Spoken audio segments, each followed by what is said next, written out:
ટપાલ દ્વારા પ્રશ્નાવલીની રીત આજે આપણે જોઈશું, જેની અંદર અત્યાર સુધીમાં આપણે પ્રત્યક્ષ તપાસ, પરોક્ષ તપાસ અંગેની વાત કરેલી. હવે આગળનો પોઈન્ટ છે, આપણે ટપાલ દ્વારા પ્રશ્નાવલીની રીત વિશે આપણે વાત કરીએ. અર્થ: આદર્શ પ્રશ્નાવલી તૈયાર કર્યા બાદ જેમની પાસેથી માહિતી મેળવવાની હોય તેવા ઉત્તરદાતાએ આપેલ સમય મર્યાદામાં બધા જ પ્રશ્નો ઉત્તર આપી પરત મોકલી આપે તેવી વિનંતી સાથે ટપાલ દ્વારા પ્રશ્નાવલી મોકલવામાં આવે છે. એટલે એવું કહેવા માંગે છે કે આદર્શ પ્રશ્નાવલી તૈયાર કર્યા બાદ, આદર્શ પ્રશ્નાવલી આપણે કોને કહીએ છીએ કે જેની અંદર ઉત્તરદાતાને જે પ્રશ્ન પૂછવા માંગીએ છીએ તેના પ્રશ્ન લખી અને જવાબની જગ્યા છોડી અને જે પત્રિકાઓ આપણે તૈયાર કરીએ એને આદર્શ પ્રશ્નાવલી તરીકે ઓળખવામાં આવે છે. ઉત્તરદાતા, ઉત્તરદાતા એટલે શું? તો કે ઉત્તરદાતા એટલે જે વ્યક્તિ આપણને જવાબ આપશે તેને આપણે ઉત્તરદાતા તરીકે ઓળખીએ છીએ. અને આગળ જોઈએ તો વિનંતી સાથે ટપાલ દ્વારા પ્રશ્નાવલી મોકલવામાં આવે છે. એટલે જે વ્યક્તિ પાસેથી આપણે પ્રશ્ન પૂછવાના છે તેમને વિનંતી કરવામાં આવતી હોય છે કે તમે અમને પૂછેલા પ્રશ્નના જવાબ આપજો. આથી દરેક ઉત્તરદાતાને પ્રશ્નાવલી સાથે પોતાના સરનામાવાળું માહિતી મગાવવાનું યોગ્ય ટિકિટ લગાવેલ જવાબી પરબીડિયું મોકલવું જોઈએ. જેમ કે આપણે જે પ્રશ્નાવલી પૂછવા માંગીએ છીએ તો એ પ્રશ્નાવલી સાથે આપણે પણ આપણું એક સરનામાવાળું પરબીડિયું મોકલવું. પરબીડિયું એટલે એક પોસ્ટ માટેનું જે કંઈક કવર આવે તે મોકલવાનું રહેતું હોય છે, જેથી કરીને એ પરબીડિયું છે ઉત્તરદાતાએ ત્યાં ખરીદવા જવું ન પડે અને આપણા સરનામું ઉપર લખેલું હોવાના કારણે એમને કોઈ વધારાની માહિતીની પૂછપરછ કરવી પડે નહીં. એટલા માટે આપણે પરબીડિયું છે એ સાથે મોકલવું જરૂરી છે.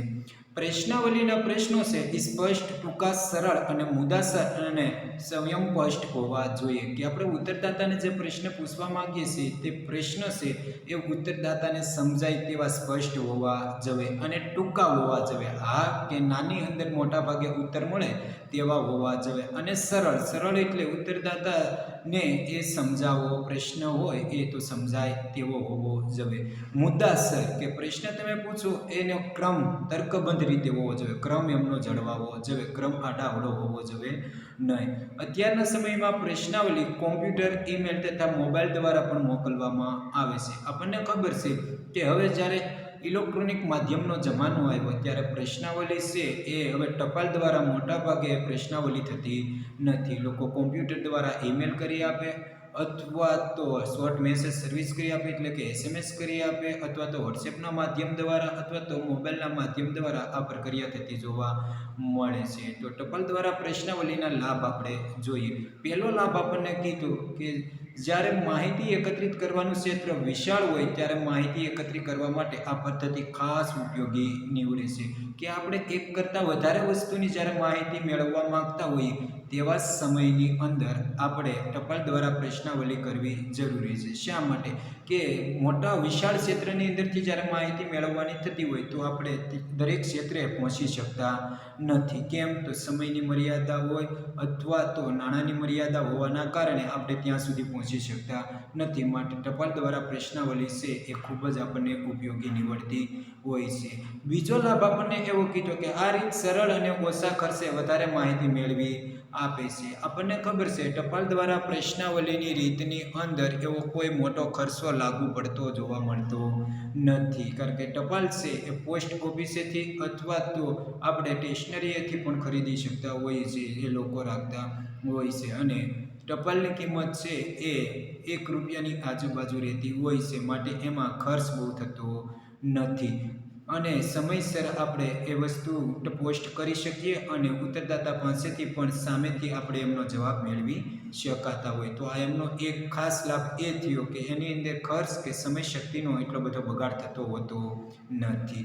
ત્રીજો લાભ આપણને આપ્યો કે જે ક્ષેત્રમાં વ્યક્તિગત કે ટેલિફોન માધ્યમ દ્વારા સંપર્ક સાધવાનું મુશ્કેલી હોય તેવા ક્ષેત્રમાં રહેતા ઉત્તરદાતા પાસેથી આ રીત વડે માહિતી મેળવી શકે.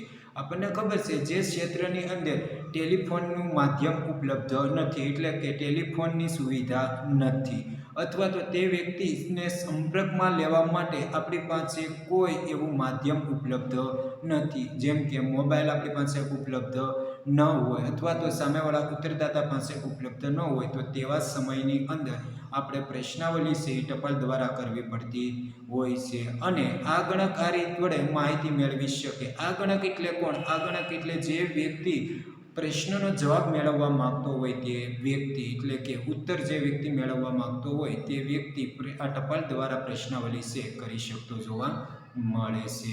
તો આ હતા ટપાલ દ્વારા પ્રશ્નાવલીના લાભ. તો પહેલો લાભ તો આપણને એ જ કીધું કે જ્યારે ક્ષેત્ર ખૂબ જ વિશાળ હોય ત્યારે આપણે ટપાલ દ્વારા માહિતી મેળવી શકીએ, અથવા તો જ્યારે સમય શક્તિ નાણાંનો અભાવ હોય ત્યારે પણ આપણે ટપાલ દ્વારા માહિતી મેળવી શકાતી જોવા મળે છે. અને ત્રીજો આપણને લાભ એવો કીધો કે જે વ્યક્તિ પાસે આ ઇલેક્ટ્રોનિક માધ્યમ છે એ ઉપલબ્ધ ન હોય, એટલે કે ટેલિફોન ઉપલબ્ધ ન હોય, અથવા તો મોબાઈલ અંગેની સુવિધા ઉપલબ્ધ ન હોય, અથવા તો તે ક્ષેત્ર એવું છે કે ત્યાં કોઈ ઇલેક્ટ્રોનિક માધ્યમ પહોંચાય તેમ નથી, તો તેવા ક્ષેત્રમાંથી જ્યારે આપણે માહિતી મેળવવાની હોય ત્યારે આપણે ટપાલ દ્વારા આ પ્રશ્નાવલીની રીત છે ખૂબ જ ઉપયોગી બનતી જોવા મળે છે. તો ટપાલ દ્વારા પ્રશ્નાવલીના લાભ આપણે જોઈએ. આગળનો પોઈન્ટ જોઈએ ટપાલ દ્વારા પ્રશ્નાવલીના ગેરલાભ, કે લાભ સાથે સાથે એમના ગેરલાભ શું થતા હોય. લાભ તો આપણને ખ્યાલ આવી ગયો કે એ પ્રમાણમાં થાય, તેમના ગેરલાભ વિશેની પણ આપણે માહિતી મેળવીએ. કે જ્યારે ઉત્તરદાતા અશિક્ષિત હોય અને સહકારની ભાવના ધરાવતા ન હોય ત્યારે આ રીત ઉપયોગી નીવડતી નથી. એટલે કે આપણે જ્યારે ટપાલ દ્વારા પ્રશ્નાવલી કરીએ છીએ તો ઉત્તરદાતાએ પણ સામા આપણને ટપાલ દ્વારા જવાબ મોકલવાના રહેતા હોય છે. પરંતુ ઉત્તરદાતા જો શિક્ષિત નહીં હોય, એટલે કે અભણ છે, ભણેલા નહીં હોય, ત્યારે તો એ આપણને સહકાર આપી શકતા નથી, એટલે કે જવાબ આપણને આપી શકતા હોતા નથી, અથવા તો જવાબ આપવા માટેની એની ભાવના નહીં હોય, એની ઈચ્છા ન હોય, એની શક્તિ ન હોય, તેવા સમયે પણ આપણે ઉત્તરદાતા પાસેથી આ પ્રશ્નના જવાબ મેળવી શકતા નથી. ત્યારે આ ટપાલ દ્વારા પ્રશ્નાવલી છે એ આપણને ગેરમાર્ગે અથવા તો ગેરલાભ થતો જોવા મળે છે. બીજો પોઈન્ટ કીધો કે ક્યારેય ઉત્તરદાતા તરફથી મળેલ માહિતી ખોટી હોય છે અથવા તો અધૂરી કે જવાબ આપ્યા વગરની જ પ્રશ્નાવલી આ ગણકને પાછી મોકલી આપે છે. ઘણી વખત ઉત્તરદાતા પાસે સમય શક્તિનો અભાવ હોવાના કારણે ઉત્તરદાતા છે એ માહિતી આપણને ખોટી આપશે, અથવા તો આપશે તો પણ અધૂરી આપશે, કે જે માહિતી આપણે જોતી હોય એ પ્રમાણમાં પૂરતી આપણને માહિતી આપતા હોતા નથી, અથવા તો એ એવું સમજી બેઠે કે આ વ્યક્તિ માટે એટલી માહિતી પૂરતી છે, તો એવું માની અને એ લોકો અધૂરી માહિતી આપણને મોકલાવી આપતા જોવા મળે છે. તો આવા સમયની અંદર આ ટપાલ દ્વારા પ્રશ્નાવલી આપણને ગેરમાર્ગે દોરતી જોવા મળે છે. ત્રીજો પોઈન્ટ કીધો ઉત્તરદાતાની આળસના પરિણામે પ્રશ્નાવલી ગેરવલ્લે જવાની અથવા તો માહિતી મેળવવા વિલંબન થવાની શક્યતા રહેલ છે. કે ઉત્તરદાતા જ્યારે આપણને પ્રશ્નના જવાબ આપવા માટે તૈયાર ન હોય, અથવા તો એ જવાબ આપવા માટે સહમત ન થતા હોય તેવા સમયે આપણે જો માહિતી મેળવવાની થતી હોય તો એ માહિતી આપણને પ્રાપ્ત થતી નથી, એટલે કે વિલંબન થાય, સમયની અંદર ફેરફાર કરવો પડે, સમયનો બગાડ થતો જોવા મળે છે. ટૂંકમાં જે સમયે આપણે માહિતી પ્રાપ્ત કરવાની હોય એ સમયે ઉત્તરદાતા આપણને માહિતી ન આપે તો એ માહિતી આપણને યોગ્ય નીવડતી નથી. ત્યાર પછીનો પોઈન્ટ કીધો કે આ રીતમાં ઉત્તરદાતાને સૂચનાઓની સ્પષ્ટતા કરી આપે કે પ્રશ્નોનું અર્થઘટન કરી આપે તેવી મદદ કરનાર વ્યક્તિ ખોટ રહે છે, તેથી પ્રશ્નોનું ખોટું અર્થઘટન થવાની શક્યતા રહે છે. કે આપણે ઉત્તરદાતાને જે પ્રશ્ન પૂછેલા છે એ પ્રશ્ન અંગે જ્યારે ઉત્તરદાતા સમજ નહીં પ્રાપ્ત કરે અથવા તો એને સમજ આપે એવો વ્યક્તિ ન મળે તો તેવા સમયે ઉત્તરદાતા દ્વારા જે આપણને જવાબ આપવામાં આવેલા હોય તો એ જવાબ ઘણી વખત ગેરમાર્ગે દોરતો જોવા મળે છે. ત્યાર પછીનો આપણે પોઈન્ટ જોઈએ તો કીધું આગણક દ્વારા પ્રશ્નાવલીની રીત. આગણક દ્વારા પ્રશ્નાવલીની રીત એટલે શું? તો કે આ ગણક કોને કહેવાય? કે જે વ્યક્તિ પ્રશ્ન અંગેના જવાબ મેળવવા ઈચ્છતો હોય તે વ્યક્તિને આપણે આ ગણક કહીશું, અથવા તો કોઈ અધિકૃત સંસ્થા કે સંશોધક દ્વારા એનો પ્રતિનિધિને જ્યારે પ્રશ્ન પૂછવા માટે મોકલવામાં આવે છે એ વ્યક્તિને આપણે આગણક દ્વારા ઓળખવામાં આવે છે. જોઈએ તેમનો અર્થ. કે આ રીતમાં આગણકો પોતે ઉત્તરદાતાને રૂબરૂ મળે છે અને પ્રશ્નોના જવાબ મેળવે છે. પ્રશ્નાવલીમાં પ્રશ્નોના જવાબ આગણક પોતે પોતાના હસ્તાક્ષર દ્વારા લખે છે. કે વ્યક્તિ પોતે ઉત્તરદાતા પાસે રૂબરૂ જશે અને વ્યક્તિ પોતે જ ઉત્તરદાતા પાસેથી પોતાના હસ્તાક્ષરે જવાબ મેળવશે. હસ્તાક્ષર એટલે પોતાના હાથે લખાણ કરી અને ઉત્તરદાતા પાસેથી જવાબ મેળવતો જોવા મળે છે. આમ અગાઉની રીત અને આ રીતમાં તફાવત એ છે કે અગાઉની રીતમાં ઉત્તરદાતાને પ્રશ્નાવલી આગણકો ઉત્સાહી, વિનયી, પ્રમાણિક અને તેમના કાર્યમાં કુશળ હોવા જોઈએ, જેથી કરીને ઉત્તરદાતાને પ્રશ્ન અનુરૂપ અનેક પૂરક કે તેથી માનહાનિ ન થાય તેવી તકેદારી રાખી મિત્રતાભર્યું વાતાવરણ સર્જવા સૂચના આપવામાં આવે છે. કે આગણક દ્વારા જ્યારે પ્રશ્નાવલી કરવામાં આવે ત્યારે પ્રશ્ન આપનાર ઉત્તરદાતા છે તે પ્રત્યે સજાગ હોવા જરૂરી છે. એટલે કે પ્રશ્નના જવાબ આપવા માટે કોઈ તે વ્યક્તિ છે એ તર્કબંધ હોવા અનિવાર્ય છે, જેથી કરીને આપણે સારા એવા પ્રશ્નનો જવાબ મેળવી શકીએ. અથવા તો પૂરક માહિતી પણ આગણક દ્વારા મેળવી શકાતી જોવા મળે છે. પૂરક માહિતી એને કહીશું કે આપણે જે વસ્તુ અંગેનો ભવિષ્યમાં જરૂરિયાત હોય એ કરતાં વધારાની પણ માહિતી છે એ પણ પ્રાપ્ત થતી જોવા મળે છે. તો ઉત્તરદાતા પાસેથી આ આગણક પ્રશ્નના જવાબ છે એ નિશ્ચિત સમયે અને નિશ્ચિત પ્રમાણમાં મેળવી શકતો જોવા મળે છે. આપણે જોઈએ આગણક દ્વારા પ્રશ્નાવલીના લાભ.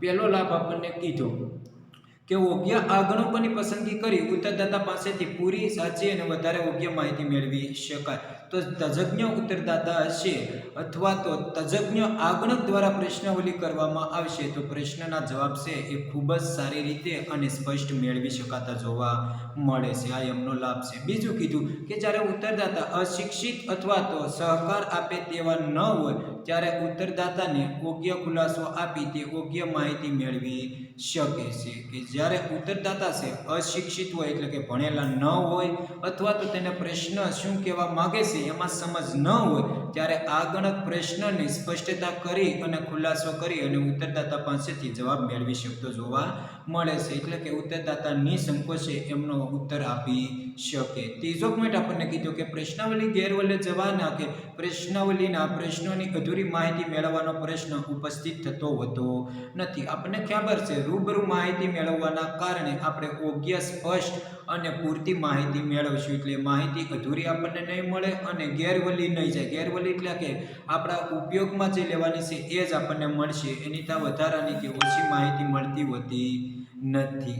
મેળવેલ માહિતી વધારે વિશ્વસનીય હોય છે. કે આગણક દ્વારા જે માહિતી મેળવવામાં આવે છે એ માહિતી ખૂબ જ વિશ્વસનીય હોતી હોય છે. કેમ કે રૂબરૂ મેળવેલી હોવાના કારણે તે માહિતી છે વિશ્વસનીય હોય છે. આપણે જોઈએ આગણક દ્વારા પ્રશ્નાવલીના ગેરલાભ. એમની અંદર બે ગેરલાભ આપેલા જોવા મળે છે. પહેલું કીધું કેટલીક વખત પૂરતા પ્રમાણમાં નિષ્ણાત આગણકો મેળવવાનું એકદમ મુશ્કેલી બની જાય છે.